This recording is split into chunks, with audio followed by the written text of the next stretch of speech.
Hello friends, தினம் upcoming எபிசோடுக்காக எமோஷனலான இன்ட்ரெஸ்டிங்கான promo ஒன்று ரிலீஸ் பண்ணியிருக்காங்க. ப்ரொமோட தேதி 9 to 14 ஜூன் போட்டிருக்காங்க. ப்ரொமோவில் என்ன காட்டியிருக்காங்கன்னா, இப்போ நிலா பாப்பா அழுதுகிட்டே உட்காந்துருக்காங்க. இப்போ கதிர் வந்ததுமே அவங்க அம்மா கிட்ட நிலா பாப்பா என்ன சொல்கிறாங்க அப்படின்னுமே அதை நீயே வந்து பாரு அப்படிங்கிறாங்க. இப்போ நிலா பாப்பா கிட்ட வந்ததுமே நான் தனமாவை பார்க்கணும், ஏதாவது பண்ணுங்க, இப்போ உடனே வரணும் அப்படிங்கிற மாதிரி சொல்லி அழுதுகிட்டு இருக்கிறாங்க. இப்போ பார்த்தோம்னா ஏற்கனவே நம்ம எபிசோடில் பார்த்த மாதிரி இப்போ தனத்துக்கிட்ட பேசியிருக்காங்க இல்லையா. இப்போ ஆட்டோவில் பார்த்தா தனமும் கூட பார்த்தோம் அப்படின்னா சாலுமா இருக்காங்களா, அவங்களும் வராங்க.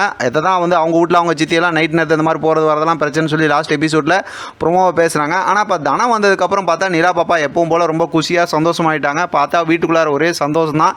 இப்போ தனம் வந்து பார்த்தோம்னா இப்போ நிலா பாப்பாவுக்கு சாப்பாடு ஊட்டுறாங்க, அதுக்கப்புறம் தூங்க வைக்கிறாங்க. இதெல்லாம் சாலுமாவும் பார்த்துக்கிட்டே இருக்கிறாங்க. எல்லாருமே ரொம்ப சந்தோஷமாக சூப்பராக ப்ரொமோவை காட்டியிருக்காங்க. ஆக மொத்தத்தில் கொஞ்சம் கொஞ்சமாக இந்த விஷயங்கள் தெரிய ஆரம்பித்ததுக்கப்புறம் இன்னுமே எமோஷனலாக ஸ்டோரி இருக்க போகுது. ஏன்னா இப்போ அந்த நிலா பாப்பாவுக்கு வச்சிருக்க கண்ணு வந்து மூர்த்தியோட கண்ணுன்னு சொல்லி தெரிஞ்சிருச்சுன்னா அதுக்கப்புறம் தனம் சும்மாவே இருக்க மாட்டாங்க. ஏன்னா இப்போ இவ்வளோ அட்டாச்மெண்ட் ஆகிட்டாங்க. அந்த இடத்துக்கிட்ட பார்த்தோம்னா நிலா பாப்பாவும் ரொம்ப அட்டாச்மெண்ட் ஆகிட்டாங்க. பார்க்கலாம் அடுத்த ஸ்டோரியை எப்படியெல்லாம் இன்ட்ரெஸ்டிங்காக எமோஷனலாக கொண்டு போகிறாங்கிறத தொடர்ந்து நம்ம பேசலாம். ஆதரவு கொடுங்க.